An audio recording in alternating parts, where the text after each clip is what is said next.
स्थापित किए भारत में, वो 4 वेदों से संबद्ध हैं। और हमारी सहयोगी सुजाता केदारनाथ धाम में ही मौजूद हैं, ग्राउंड जीरो से हमारे साथ जुड़ी हुई हैं। सुजाता, बेहद अद्भुत अलौकिक तस्वीरें इस वक्त केदारनाथ धाम से आ रही हैं और प्रधानमंत्री का जो ये दौरा है इसका प्रसारण 87 तीर्थ स्थलों पर किया जा रहा है, लिहाजा देश के अलग अलग हिस्सों से भी जो लोग हैं, जो देवालय हैं, वो भी इस अद्भुत तस्वीर के दर्शन कर रहे हैं। भगवान केदार के दर्शन करने के बाद अब आदि गुरु शंकराचार्य की प्रतिमा के दर्शन कर पा रहे हैं।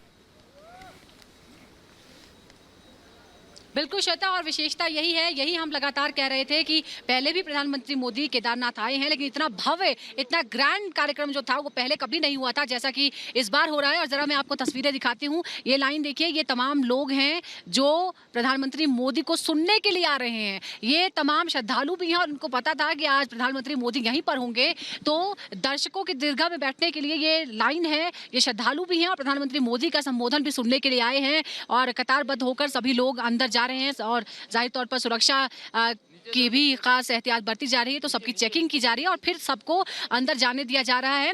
ऊपर चढ़कर, ऊपर जब आप सीढ़ियां आप देख पा रहे होंगे, मंदिर से पहले एक सिटिंग अरेंजमेंट है जहां पर कुर्सियां लगाई गई हैं ताकि ये तमाम जो लोग हैं वहां पर बैठकर प्रधानमंत्री मोदी का संबोधन सुन पाएं। तो ये लोगों के आने का सिलसिला यहाँ लगातार जारी है। आप सोचिए कि इतनी बड़ी पैमाने में लोग हैं जो प्रधानमंत्री मोदी को सुनने के लिए, उन्हें मालूम था कि इस दिन यहाँ प्रधानमंत्री होंगे, इसलिए वो इस तरह से प्लान करके अपनी यात्रा को आए हैं कि वो यहाँ पर दर्शन तो करें ही, साथ ही प्रधानमंत्री मोदी को सुन भी पाएं कि वो क्या कह रहे हैं। और जैसा कि आप लगातार दर्शकों को बता रही हैं कि जो प्रधानमंत्री यहाँ पूजा अर्चना कर रहे हैं, वो तमाम जगहों पर इसका प्रसारण तो हो ही रहा है, लेकिन तमाम जगहों पर भी इसी तरह का कार्यक्रम हो रहा है। और जो पूरे देश में बैठे हुए दर्शक हैं और भक्त हैं, वो इन तमाम ज्योतिर्लिंगों के दर्शन एक साथ कर पा रहे हैं, तमाम शिवालयों के एक साथ दर्शन कर पा रहे हैं। अब आप सोचिए कि जो भी आस्थावान लोग हैं उनके लिए इससे बेहतर बात क्या हो सकती है। जो लोग खुद जाना चाहते होंगे, जो चाहते होंगे वो आना चाहते होंगे,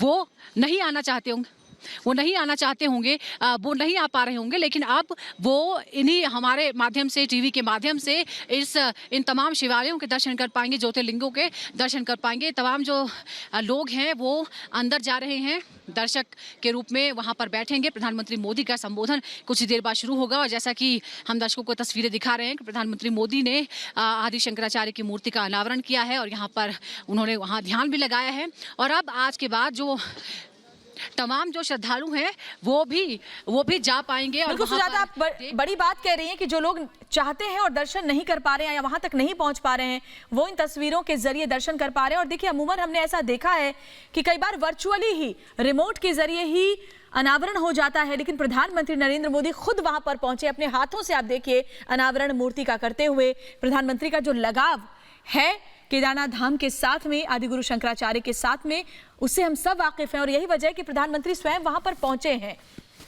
और अमूमन ऐसा देखा जाता है कि वर्चुअली अनावरण हो जाता है, लेकिन प्रधानमंत्री स्वयं वहां पर पहुंच के मूर्ति का अनावरण कर रहे हैं। शंकराचार्य, आदि गुरु शंकराचार्य की प्रतिमा का अनावरण प्रधानमंत्री नरेंद्र मोदी ने स्वयं किया है और वहां पर बैठ करके उन्होंने ध्यान भी लगाया है, क्योंकि जो आदि गुरु शंकराचार्य की प्रतिमा है वो भी ध्यान की मुद्रा में ही बनाई गई है।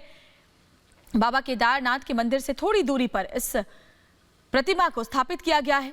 हाल ही में इस प्रतिमा को बनाया गया है और मैसूर से चिनूक के जरिए केदारनाथ धाम पहुंचाई गई थी ये प्रतिमा। और सुजाता, अमूमन ऐसा होता है कि वर्चुअली ही इस तरीके से प्रतिमा का अनावरण किया जाता है, लेकिन प्रधानमंत्री का जो लगाव है